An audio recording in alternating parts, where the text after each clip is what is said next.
Welcome back to the Plays with Cars YouTube channel. My name is Michael. This is our garage, and it's been a disaster since we moved in 11 months ago.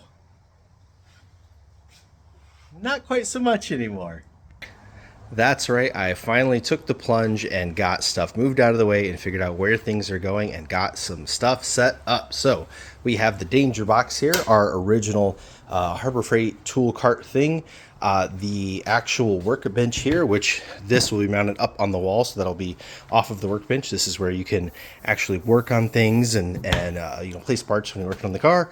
And then the toolbox. And what makes this really nice is these are our two regular bays. So you'll be able to pull the car in.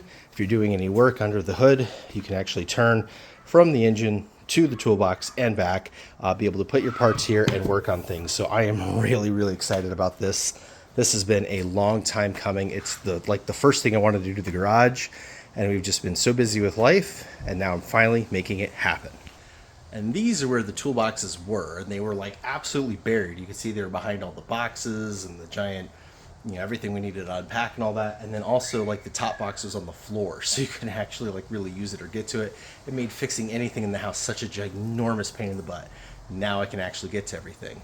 And even better is the tool bench here. You can see it's actually quite empty, and those aren't even supposed to be in there. All of the big tools are supposed to go in here. So all of my DeWalt bags, all of my power tools and things like that will actually go in this so that I have easy access to them and they're not just scattered to the winds like they are right now. Case in point. So what's next in the journey then? Well, you can see behind me here where the paint area is still kind of a disaster. I also really need to figure out what to do with chemicals. Right now, all my oil buckets are full. I've got my bleeding stuff just on the ground. And then you can see all the detailing stuff is just kind of there. I do have like detailing station things. I just need to figure out where to hang that up. Which leads us to this wall. So this is the wall where the bays are. You see the toolboxes back there we've been talking about. And this wall, we want to keep kind of relatively thin so we can get the two cars in here and actually open the doors. But there's a lot of potential here. As you can see, we actually have our spigot inside here. So I think right here, actually putting the detailing station and some sort of like a skinny shelf and have all of the detailing supplies on it right here, so we could just get outside and wash the cars, is gonna be clutch. Which means first, all of this needs to find a home and go away. Well, except for this. This is actually gonna stay right here, maybe move that way about a foot. That's about it. I just can't get over how much better this makes the garage look and most importantly feel it and be functional. I can't, I should start tearing apart the car. No, don't do that. Finish cleaning the garage first. The whole point is to get this garage ready because it's almost fall and the weather's going to turn and we're going to need to work on cars inside in the winter. So I need all of the tools put away. I need the garage functional so that this winter we can actually get projects done on our cars. And while there's still so much work left to do in this garage, I'm going to take a moment and just appreciate the little bit that is actually done because it was a big win and it took a lot of work to get here. I think ultimately in this space, the paint rack can actually move over a little bit more till it's all the way to there. And then I can get rid of all this stuff, maybe put a small shelf here or something like that. I'm not sure, but I want this area to be clear so that we can come, in and out of the doorway here with things to the back, which is where the shed is and all that lawn stuff, So yeah, having this doorway clear will be really nice. So I do need to kind of address this next.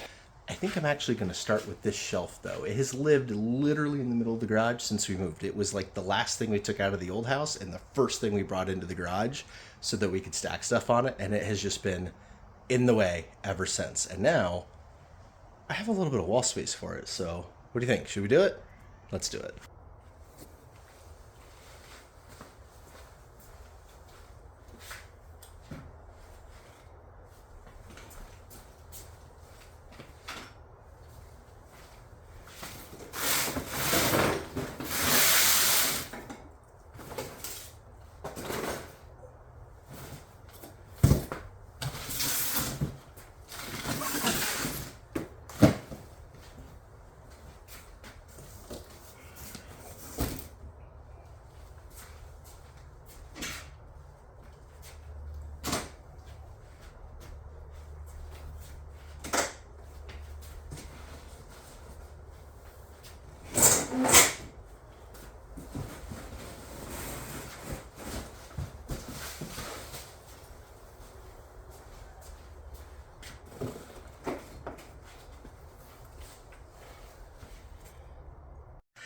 Check out this reveal. Boom. You can see the toolboxes from the door all the way through. And look at this. You can actually walk in and there's not a shelf in the way. And look, it almost looks like there's a whole nother bay of garage here. Like, I got all this space out of a sudden.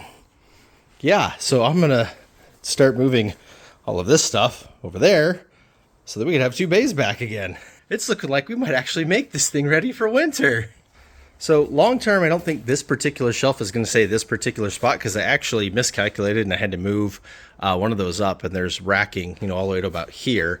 And then it just kind of makes it awkward to get here to the power box and stuff. And then you'll notice this bay is actually a little narrow, and that thing sticks out quite a bit. So that's not where it's going to live permanently, but for now it'll work. And yeah, right now it kind of has a box collection on it. I need to go through those, get rid of a bunch of them, and generally reorganize so that all this stuff can be up there. Now, honestly, looking around the garage, I don't see a great spot for it. About the only thing I came up with is over here. I'll show you. So while there is more shelf racking here, it's just like 3 shelves and it's kind of awkward. Plus, they're just way up high. I can move those bars and those shelves to be in the row here with everything else, because this bottom row here, they both stop right here. So I could totally put the rails here and gain 2 more shelves this way. I mean, we need what, 1, 2, 3, 4, 5 shelves to complete that section. And I believe there's 5 shelves right there. So that would make a lot more sense. And then what I could do is actually move the paint thing all the way over to here next to the central vac. And then I think that shelf will actually fit right here maybe. It'll go like from the wall to about there. It will kind of block the cord, but maybe I can, plug in some chargers and things and get them like permanently set there. And yeah, I don't know. We'll see. But for now, it'll live there. It'll probably live there all winter if I'm honest. And that's mostly because we only have to store 1 car in here over the winter, and that's Dragon Slayer. We did sell the Boxster this year, so we're heavy on garage space and light on garage cars, which hopefully that won't last forever. I think the last thing is to move this ridiculous coffee table that they left with the house over to that hole, just so this feels more open. Boom shakalaka. Check that out. So much more space. Tools can get used. And look, Hoovie's not the only one with carpet in his garage. We can class up the joint too. And that's been it for this unintentional episode of Garage Rescue. I've been trying to get my garage straight and clean for, 5 years at the old house, and now I'm here at this house, and I'm just not doing it anymore, guys, right? We are going to make this garage useful. We are going to use it to actually work on cars in the winter. It's going to be awesome. If you need some more motivation to clean up your garage, hit the like and subscribe button, throw a comment on. I would love any kind of feedback on this. Let me see what your garage looks like. We can do this together. We got this, guys. Until next time, I'll see you.